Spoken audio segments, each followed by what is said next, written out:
What's going on, people? Myke C-Town here. Happy Metal Monday. So I want to give a quick shout out to, I keep wanting to say Stuck Mojo, but Stuck Mojo was that shitty rap metal band. Not Stuck Mojo. Watch Mojo. Watch Mojo, they put my crew Dead in Hip Hop on their top 10 best YouTube review channel list. I think we were number 3, which is just rad.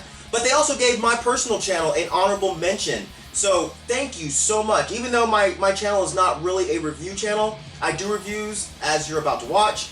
But I'm going to be doing some other things review related very soon, so keep an eye out for that. But overall, thank you very much for putting me on that list, Watch Mojo. And I will put the link in the description section down there for you guys to check that out. Moving on, for today's review, I'm going to be talking about 2 albums. The first of those albums being the new record by Slayer, Repentless.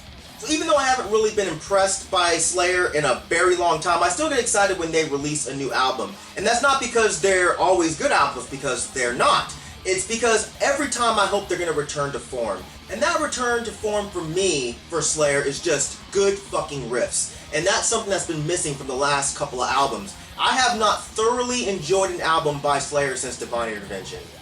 Diabolo in Musica was shit. God Hates Us All was shit.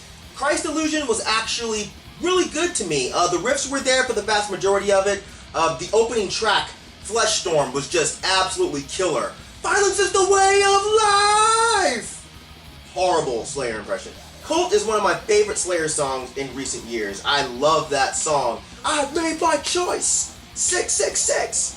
Eyes of the Insane was the only song on that entire record that I thought was complete shit.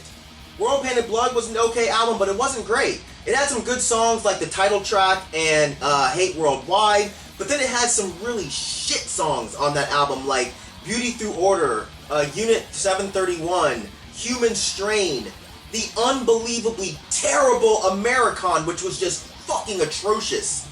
It's all about the motherfucking oil, regardless of the flag upon its soil. So it's 2015 and we get a new Slayer album, Repentless. And wow, what the almighty fuck. When I first heard this album, the opening track, the riff, was just fucking awesome. As a song, everything seemed to be on point. Great musicianship from the guitars and the drums. Tom Araya sounds great, even though the lyrics are completely fucking stupid. Intensity, Anarchy, Hatred Amplified. Playing this shit is all that keeps me alive. So take your shot, bottoms up. This is no lie. I'll be beating this guitar till the day I die. What dorky ass, huge bondage pant wearing, fucking Hot Topic addicted, crustache having ass kid wrote this bullshit for you? On this song, Tom Araya sounds like an angry 15-year-old kid, man. Well, maybe he always has sounded like an angry 15-year-old kid, but I prefer an angry 15-year-old pseudo-satanic kid to an angry 15-year-old pseudo-punk wannabe anarchist. This song is supposed to be a tribute to Jeff Hanneman, but why and how? Like, I never met Hanneman. I don't know what kind of guy he was, but I would not want my legacy represented by a bunch of preschool, angsty, bullshit lyrics. Look, I don't go to Slayer for great lyrics, okay? I go to Slayer for speed, riffs, and Satan. And unfortunately, a lot of that was missing on the majority of the songs in this album. By the second song, Take Control, I was worried. It wasn't holding my attention, and the riffs were just extremely generic. By the fourth song, Vices, which was just complete shit, I was extremely worried. A little violence is the ultimate drug. Let's get high. Come on, dude. If I cast the first stone, I was done. I was done. My only thought was, where the riffs at? Where the riffs at? Where the riffs at? Bruh, where the riffs at? Shitty riffs, shitty song structure, shitty lyrics, and funny enough, it sounded just like the one song that I hated from Christ Illusion, Eyes of the Insane. It sounded like Eyes of the Insane Part 2, Electric Boogaloo. At this point in the record, there's no point in calling out songs individually. You know, it's all just boring, chug-a-chug, lame riffs. With the exception of Repentless, the title track, and Implode, I find this record to be shit, man. There was, to me, no point in making this album. It just goes absolutely nowhere. It covers no new ground, it introduces no new ideas, it doesn't even do Slayer well. Like, it's just completely pointless. The coolest thing about this entire album was the artwork. With the exceptions here and there, the majority of this album is just shitty, mediocre, mid-tempo, boring bullshit that serves no purpose in Slayer's catalog. I didn't want to walk into this album thinking, well, no Jeff Hanneman, so this isn't going to be good. Because World Painted Blood was still not a very good album, and Jeff Hanneman was on that record. And I'm not going to blame this shit on Gary Holt, because it's not his fault. This is Kerry King. He wrote a large majority of God Hates Us All, so we shouldn't be surprised that he wrote another crap record. But I walked away looking at this record like, Kerry, Tom, hang it up. If you want me back, Slayer, you're gonna have to woo me at this point. You know, this album came off like a fucking cheap date to a shitty strip mall burger joint. Alright? And all I got was a single burger, no cheese, small fries, water as a drink. And Slayer, you didn't even take the time to learn about your fan enough to know that I'm vegetarian and I don't want no fucking burger. So this album, Repentless, is pointless. It's useless. It's riffless. It's interesting-less. It's exciting-less. It's compelling-less. It's awesome-less. And ultimately, Repentless is purchaseless. So the next record I'm going to talk about on this Metal Monday is ABC Diabolo, Give Rise to Doubts. ABC Diabolo was a German metallic hardcore grind band. And this is their second album after Last Intoxication of Senses. And, that record was pretty much standard, crusty grind. It wasn't bad, but it wasn't great either. It wasn't until this album, Give Rise to Doubts, that they really came into their own and they created something really special. I actually bought this record on a whim, just based off the cover art.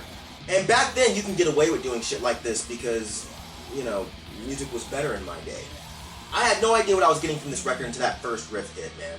It didn't sound like punk, it didn't simply sound like grind, it didn't simply sound like metal. It was like a perfect amalgamation of all of the above.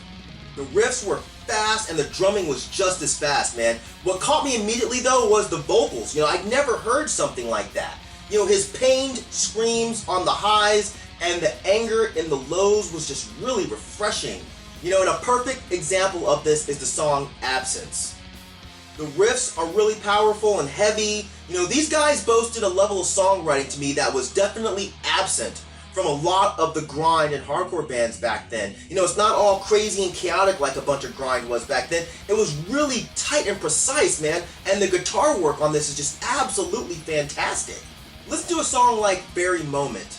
The musicianship on this song is just great. And what other grind or hardcore band was sounding like this, was doing songs like this? And on the album closer, Grey Devours, it has elements of hardcore, but also sludge, and even some almost drone elements in it. There are slow, heavy, hypnotic guitars, the ghost-like sung vocals. This is one of my favorite moments on the entire album.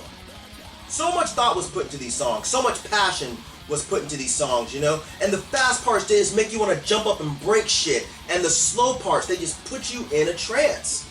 The songs on Give Rise to Doubts are so varied, and they have such an atmosphere that wasn't present in a lot of the music at that time. And what's so great about this album is those great parts can't even be attributed to one aspect of the band. From the guitars to the drums to the vocals to even the bass playing. The playing and the songwriting on this was just all around killer. I'm not sure why they didn't get as big as other German bands like Acme and Sistral, because to me, these guys were better. To me, this band was absolutely brilliant. And, bands like Neurosis, or His Hero's Gone, or Amoebics, yeah, those were great bands, but why these bands are all heralded as being amazing, but ABC Diabolo is completely left out of that equation, is an absolute crime to me.